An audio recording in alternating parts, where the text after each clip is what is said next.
আপনারা বলবেন যে নির্বাচন ছাড়া ক্ষমতায় কিভাবে আনবো আমরা? নির্বাচন ছাড়া আমাদের ডক্টর ইউনূসকে এখন ক্ষমতায় কারা নিয়ে আসলো? ডক্টর ইউনূস যে ক্ষমতায় আসছেন, আপনারা কি তাকে নির্বাচন করেছিলেন? কিভাবে আসলো? দেশের একদল মানুষ যারা মনে করেছেন তিনি এখন উপযুক্ত, তাকে সেভাবে নিয়ে আসা হয়েছে।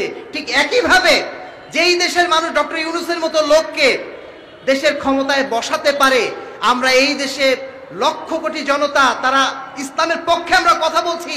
এই দেশে আমরা যদি আপনাদেরকে এখনই জিজ্ঞেস করি যে আপনারা কি এই দেশে ইসলামী রাষ্ট্র চান?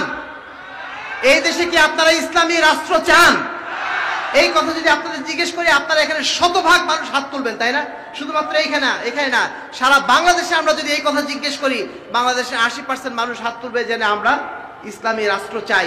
সবাই মিলে যখন আমরা চাচ্ছি, ওই সামান্য কয়েকজন মানুষের চাওয়ার কারণে ডক্টর ইউনূস যদি ক্ষমতায় যায়, আমরা দেশের 80% মানুষ এখন রয়েছে ইসলামের শাসনের পক্ষে, তাহলে কেন আমাদের মধ্যে থেকে একজন ইসলামপন্থী ব্যক্তি, যিনি দিনদারিতায় অগ্রগামী, যিনি জ্ঞানের ক্ষেত্রে অগ্রগামী, তিনি কেন শাসক হতে পারবেন না?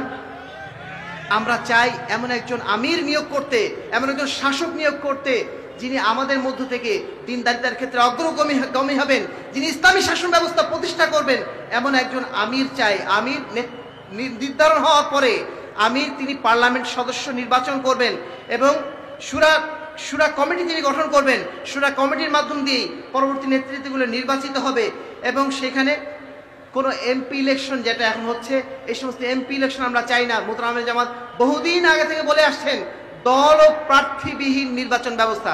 আপনারা শুনে আসেননি? আমরা এই রাজনৈতিক দলগুলো চাই না। আপনারা কি চান? এই রাজনৈতিক দলগুলো মারামারিকে আপনারা দেখতে চান? আমরা এই সমস্ত ইলেকশন আর দেখতে চাই না। আমরা চাই এখানে সৎ এবং যোগ্য দায়িত্বশীল নির্বাচিত হোক, সৎ এবং দায়িত্বশীল নিয়োগ করা হোক, সেটা বিসিএস এর মাধ্যমে হোক না। সমস্যা কি? একজন এমপি নির্বাচন আমার কি দরকারটা কি? এইভাবে এত শত শত কোটি টাকা নষ্ট করে এমপি নির্বাচন করা। যদি একজন ডিসি সঠিকভাবে দায়িত্ব পালন করেন, এই জেলা যদি সঠিকভাবে চলে, আমাদের কোনো আপত্তি আছে? কি দরকার আমার এমপি? কি দরকার আমার এই চেয়ারম্যান, যে চেয়ারম্যান শুধুমাত্র এসেছেন এই দুর্নীতি করার জন্য, আমার আপনার টাকা নিয়ে পকেট ভারী করার জন্য যারা আসেন, তাদের কোনো প্রয়োজন আমাদের আছে? আমরা এই সমস্ত এমপি ইলেকশন চাই না। আমরা বারবার এই কথা বলে এসেছি। মোহতারাম জামাত সেই শুরু থেকেই বলে আসছেন দল ও প্রার্থীবিহীন নির্বাচন ব্যবস্থা আমরা চাই।